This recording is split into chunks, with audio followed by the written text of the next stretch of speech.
ऊपर ये सारी पॉलिसी लाते रहे। उसी तरह मोदी जी भी अपना कैंपेन करते रहे और उसी दौर में 5 हवाई अड्डों को बेच दिया और ये हमारा एजुकेशन बेच रहा है। ऐसे दौर में जब इलेक्शन हो रहा है तो इन लोगों को एक्सपोज करने की जरूरत है। ये जो आरएसएस बीजेपी के लोग हैं, हमें जो नेशनल एंटी नेशनल का डिबेट सिखा रहे हैं, हमें नेशनल बनने की बात बता रहे हैं, हम उनको कहना चाहते हैं कि हमारे जैसा लोग, हर एक इंसान हर एक घर में होता है, जो जेएनयू आने का सपना देखता है, जो पढ़ने का सपना देखता है, एक अच्छे भारत बनाने का सपना देखता है, उनको ये बताना चाहेंगे कि मोदी जी है तब मुमकिन नहीं है, शिक्षा है तब मुमकिन है।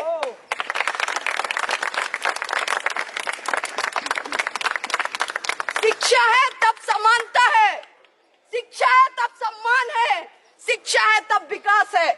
ये सारी चीजें उनको समझानी पड़ेंगी। आपको लग रहा है कि बिना एजुकेशन का डेवलपमेंट हो सकता है? नहीं हो सकता है। आपको लगता है कि नौकरी पकौड़े तलना, आपके लिए साइबर सेल में काम करना ये नौकरी है, तो हम नहीं मानते इसको नौकरी। नौकरी वही होती है जो ऐसा प्रोडक्शन हमें कराए ताकि इस देश को आगे लेके जाए, ना कि हिंदू मुसलमान में लड़ाए।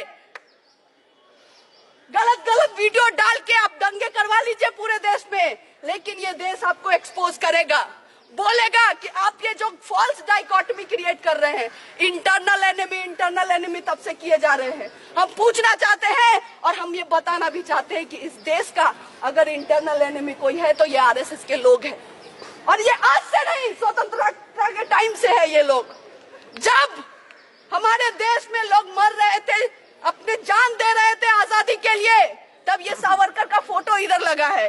ये लोग ही ब्रिटिशर्स को लेटर लिख रहे थे कि हमें माफी दे दीजिए, और अभी ये बोल रहे हैं कि मृत्युंजय जीतेगा या फिर मृत्यु जीतेगा या सावरकर।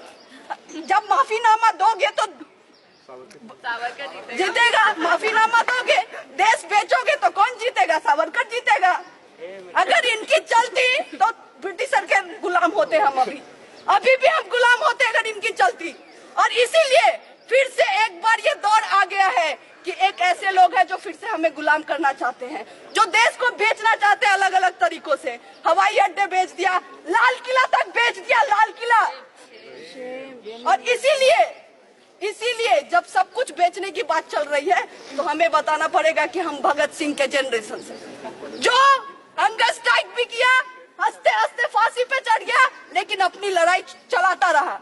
ये बोलता रहा कि अगर इंडिया होगा तो एक ऐसा इंडिया होगा जिसमें सबको समानता होगी, सब शिक्षा ले सकता है, सब हेल्थ ले सकता है, और इस तरह के भारत की सपना हम देखते हैं। और इसीलिए आज हम जनरेशन पे एक बहुत बड़ा हमारे ऊपर एक जिम्मेदारी है कि हम सब मिलके इस मुद्दे को आगे लेके जाए और इनको बोले कि आप चाहते हैं एंटी नेशनल नेशनल का डिबेट करना, हम इन सारी चीजों पे डिबेट करना चाहते हैं।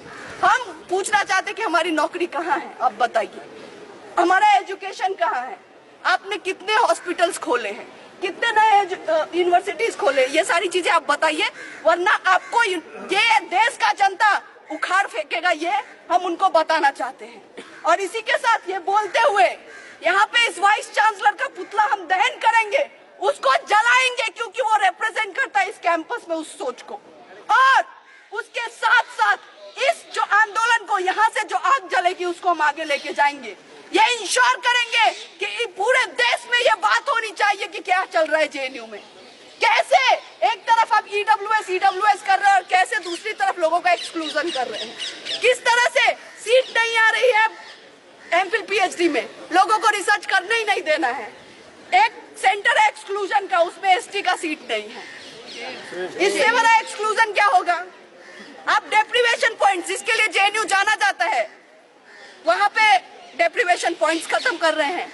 बीए लैटरल एंट्री, जिसमें बीए फर्स्ट ईयर में इंग्लिश में पूछते हैं, जो नहीं आ पाते हैं वो बीए सेकेंड ईयर में देते हैं, उनको वो बंद कर रहे हैं। और तब कर रहे हैं जब पूरा एसएल बोल रहा है कि हमें बीए लैटरल एंट्री का एग्जाम चाहिए। ऐसे दौर में जब ये सारी चीजें कर रहे हैं तो हमें ये समझना पड़ेगा कि हमारा जो एनिमी है उसको अब उखाड़ फेंकना है हमें।